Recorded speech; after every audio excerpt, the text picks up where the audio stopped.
조선 최고의 승병장 사명대사가 보찜 속에 숨기고 다녔던 전설의 보검. 그 칼끝이 향한 곳은 귀신일까요? 사람일까요? 자, 눈을 지그시 감고 조선 팔도 강산이 요동치던 그 시절로 함께 떠나보시지요. 때는 바야흐로 임진년의 모진 외란이 폭풍처럼 지나가고 강토 여기저기에 깊은 흉터가 남았던 시절의 이야기입니다. 나라는 비록 평화를 되찾았다고는 하나 백성들의 삶은 여전히 시린 겨울바람 앞에 등불처럼 위태롭기만 했지요. 전쟁터에서 돌아오지 못한 아비를 부르며 우는 아이들이 사방에 깔렸고 논밭은 거칠어져 잡초만 무성했습니다. 그런데 말입니다. 이런 난세일수록 사람의 탈을 쓰고 짐승보다 못한 짓을 하는 자들이 꼭 나타나기 마련이지요. 이 어지러운 구천을 떠도는 원혼들의 곡소리가 하늘을 찌르던 어느 날이었습니다. 저 멀리 금강산 깊은 골짜기, 구름조차 쉬어간다는 높은 봉우리에서 예사롭지 않은 기운을 가진 한 스님이 길을 나섭니다. 보십시오. 머리에는 삿갓을 깊게 눌러쓰고 몸에는 낡을 대로 낡아 군데군데 꿰맨 가사장삼을 걸치셨는데 그 걸음걸이가 어찌나 당당하고 거침없는지 발을 뗄 때마다 땅의 기운이 쩍쩍 갈라지는 듯합니다. 이분이 누구시냐? 바로 임진왜란 당시 승병을 이끌고 나라를 구했던 성웅, 사명대사 유정 스님이십니다. 스님의 한 손에는 세월의 흔적이 묻어 반질반질해진 명아주 지팡이가 들려 있고 다른 한 손에는 묵직한 괴나리 보찜이 하나 매달려 있습니다. 그런데 참 이상한 일이지요. 보통 스님들의 보찜이라 하면 불경이나 바로 한 벌이 들어있기 마련인데 스님이 짊어진 이 보찜에서는 가끔씩 지잉하고 공기를 가르는 날카로운 쇳소리가 새어나옵니다. 그 보찜 안에는 대사께서 전쟁터에서 수많은 왜군을 물리치고 백성들을 지켜냈던 보검, 병력 참사검이 깊이 잠들어 있었습니다. 부처를 모시는 스님이 웬 칼이냐고 물으시는 분들도 계시겠지만 대사께서는 늘 말씀하셨지요. 중생을 해치는 마귀를 베는 칼은 곧 부처의 자비와 같다라고 말입니다. 스님은 마을 어귀에 서서 서쪽 하늘을 가만히 응시하십니다. 저 멀리 경상도 어느 골짜기 고을 위로 검푸른 안개가 자욱하게 피어오르는 것이 보였기 때문이지요. 그것은 단순히 날씨가 흐린 것이 아니었습니다. 억울하게 죽어간 이들의 원한과 탐욕의 눈이 먼 자들의 도끼가 뒤섞여 만들어진 불길한 징조였지요. 허허, 저곳의 공기가 몹시도 탁하구나. 굶주린 백성들의 신음이 여기까지 들리니 내 어찌 산속에서 연불만 외고 있겠는가. 대사께서는 집신끈을 다시 단단히 동여매시고는 마치 축지법이라도 쓰듯 성큼성큼 고을을 향해 걷기 시작하십니다. 지팡이가 땅을 칠 때마다 탁탁 소리가 산천초목을 깨우고 스님의 등 뒤로 비치는 저녁 노을은 마치 거대한 광배처럼 빛나고 있었습니다. 자, 이제 이 발걸음이 닿는 곳에서 어떤 무시무시하고도 통쾌한 일이 벌어질지 궁금하지 않으십니까? 탐관오리의 수탈과 정체 모를 악귀의 그림자가 드리운 그 고을, 과연 사명대사는 그곳에서 어떤 파란을 일으키실까요? 이제 막 전설의 서막이 오르고 있습니다. 사명대사께서 당도하신 곳은 경상도 땅의 운무골이라 불리는 심산유곡의 작은 고을이었습니다. 이름만큼이나 안개가 자욱한 이 고을에 들어서자마자 대사께서는 미간을 찌푸리셨지요. 코끝을 찌르는 것은 구수한 밥 짓는 냄새가 아니라 썩은 물비린내와 사람들의 깊은 한숨뿐이었기 때문입니다. 길가에 주저앉은 아이들은 흙을 씹으며 배고픔을 달래고 있고 장정들은 초점 없는 눈으로 허공만 바라보고 있었습니다. 스님이 한 노인에게 다가가 물으셨지요. 보아하니 농사가 흉작도 아닌 듯 싶은데 어찌하여 고을 전체에 이토록 생기가 없는 것이오? 그러자 노인은 대답 대신 주위를 두리번거리더니 겁에 질린 목소리로 속삭였습니다. 쉿, 스님. 함부로 말씀 마시오. 저 산 너머 삿도 댁에서 귀신이 듣고 있을지 모르니 말이요. 이 고을의 삿도 조등용이라는 자는 그야말로 탐관오리의 표본이었습니다. 전쟁이 끝난 지 얼마 되지도 않아 나라에서 내린 구휼미를 제곡간에 쟁여놓고 백성들에게는 썩은 나달조차 내주지 않았지요. 게다가 가렴주구가 어찌나 심한지 멀쩡한 사람을 죄인으로 몰아 그 집안의 가축과 가구까지 몽땅 털어가는 위인이었습니다. 그런데 이 삿도놈이 최근 들어 기이한 병을 앓기 시작했다는 겁니다. 밤마다 삿도의 집무실인 동원에서는 처절한 비명소리가 터져 나왔습니다. 으악! 저리 가라! 저 칼날을 치워라! 삿도의 외마디 비명이 담장을 넘을 때마다 고을 사람들은 고소해하면서도 한편으로는 등골이 오싹해졌지요. 삿도의 말에 따르면 밤마다 온몸이 피칠갑이 된 왜군 귀신들과 굶어 죽은 백성들의 원혼이 나타나 제 목을 조른다는 것이었습니다. 용하다는 무당을 불러 구판을 벌이고 도사라는 작자들이 부적을 써붙여도 소용이 없었습니다. 오히려 구술하던 무당이 피를 토하며 쓰러지거나 도사들이 혼비백산하여 달아나기 일쑤였지요. 사명대사께서는 이 소문을 듣고 껄껄 웃으시며 곧장 삿도의 관저로 향하셨습니다. 관저 입구에는 시커먼 안개가 따리를 틀고 있었는데 보통 사람의 눈에는 보이지 않겠지만 대사의 해안으로는 그 정체가 훤히 보였습니다. 그것은 탐욕에 찌든 삿도의 마음이 불러들인 지독한 살기이자 전쟁의 상흔이 낳은 악한 기운이었지요.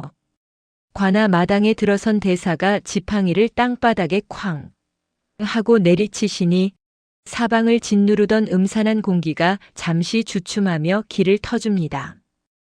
삿도는 방 안에서 이불을 뒤집어 쓰고 덜덜 떨다가 스님이 왔다는 소리에 버선발로 뛰어내려왔습니다. 아이고 스님, 제발 저 좀 살려주십시오. 밤마다 귀신들이 제 심장을 파내려 합니다. 삿도의 얼굴은 이미 잿빛이요. 눈은 퀭하게 들어가 산 송장이나 다름없었습니다. 대사께서는 삿도의 눈을 뚫어지게 응시하며 차갑게 말씀하셨습니다. 귀신이 무서우냐 아니면 내 놈의 죄가 무서우냐? 내 곳간에 쌓인 쌀가마니가 썩어가는 동안 백성들의 뼈는 마르고 있거늘 어찌 하늘이 내 놈을 가만두겠느냐? 삿도는 그저 잘못했다며 빌었지만 그 눈망울에는 진심 어린 참회보다는 당장 죽음을 피하고 싶어하는 비겁한 욕심만이 가득했습니다. 그날 밤 사명대사께서는 삿도의 처소 한가운데 좌정하고 앉아 밤이 깊기를 기다리셨습니다. 등잔불이 파르르 떨리고 어디선가 여인의 울음소리와 거친 숨소리가 섞인 괴이한 바람이 문틈을 타고 스며들기 시작했지요. 대사의 무릎 위에 놓인 괴나리 보찜 속에서 지잉하는 낮은 진동이 일어났습니다. 보검 병력 참사검이 악의 기운을 감지하고 울기 시작한 것입니다. 자, 이제 곧 자정이 됩니다. 고을 전체를 집어삼킬 듯한 검은 안개가 관아 지붕 위로 내려앉고 삿도의 방 안에는 촛불이 일제히 꺼지며 서늘한 냉기가 감돌기 시작합니다. 과연 사명대사께서는 이 깊은 어둠 속에서 어떤 괴물과 마주하게 될까요? 그리고 그 보찜 속의 보검은 언제쯤 그 찬란한 빛을 드러낼까요? 자, 이제 주위가 정막 강산인데 삿도의 방 안은 그야말로 얼음장 같은 냉기가 뼈를 깎는 듯 합니다.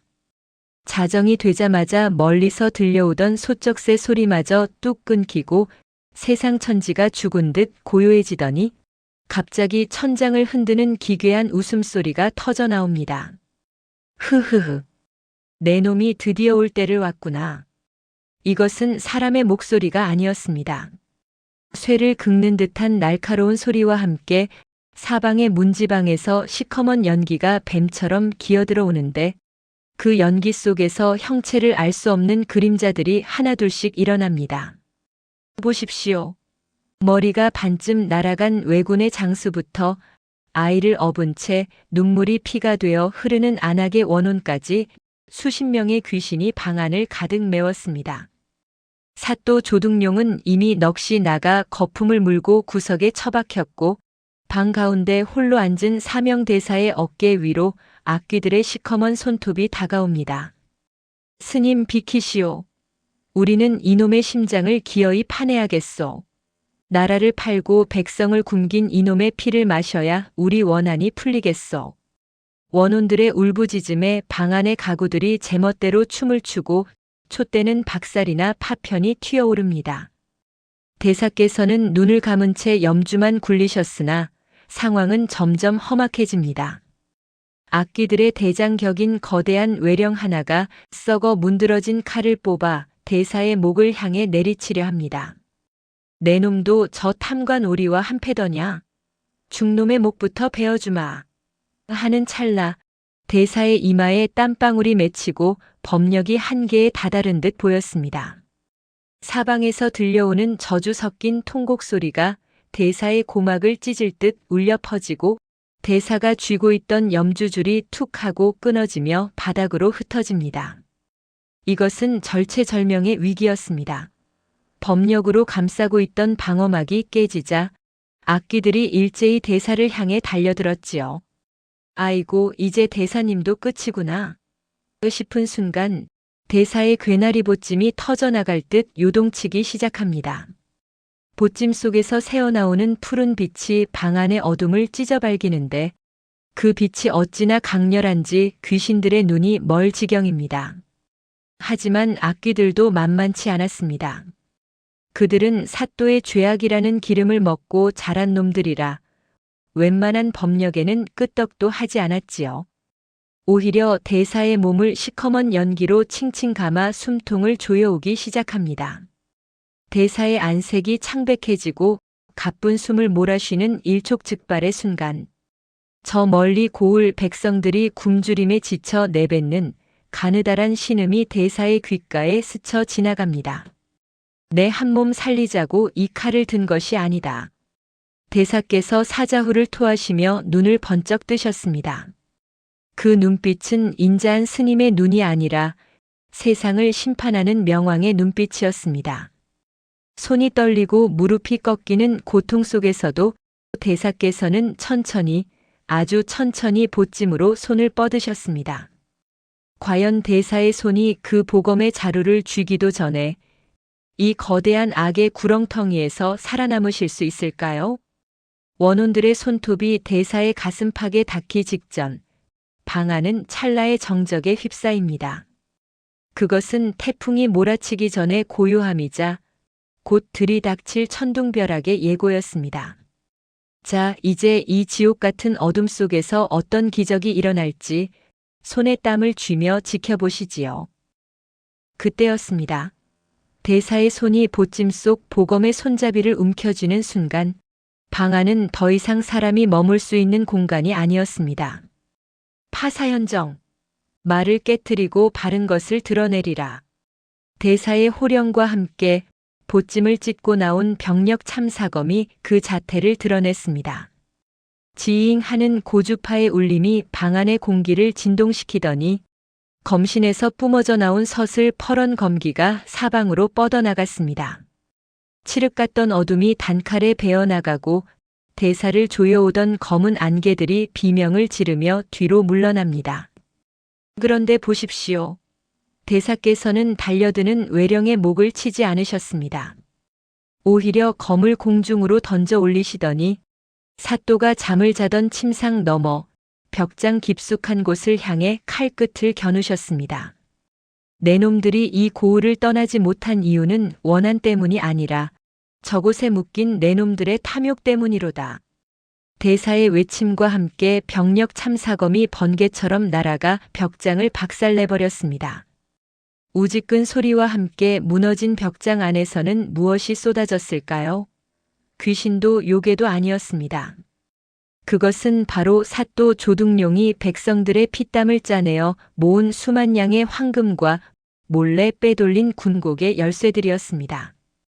그 황금이 쏟아지는 순간 방 안을 가득 채웠던 악귀들의 형상이 기이하게 변하기 시작했습니다. 무시무시한 괴물이 아니라 굶주려 뼈만 남은 백성들의 처참한 몰골로 돌아온 것이지요. 사실 이들은 죽은 귀신이 아니었습니다. 사또의 탐욕이 만들어낸 거대한 환상이자 억눌린 백성들의 원한이 대낮의 정기를 잃고 밤마다 사또의 죄책감을 파고든 살기 그 자체였던 겁니다. 대사께서는 칼을 거두지 않고 이번에는 사또의 목줄기를 향해 칼날을 들이대셨습니다. 차가운 강철의 기운이 목에 닿자 사또는 오줌을 지리며 바닥에 납작 엎드렸습니다. 스님, 살려주십시오. 귀신을 쫓아달라 했지. 저를 죽이라 했습니까? 사또의 비굴한 외침에 대사께서 서늘하게 웃으셨습니다. 이놈아, 내 놈이 밤마다 본 것은 귀신이 아니라 바로 내 놈의 추악한 마음이다. 저 황금 무더기가 내 놈의 목을 조르는 사슬이었고 저 곡식 열쇠가 내 놈의 무덤을 파는 삽이었다. 자, 말해보아라.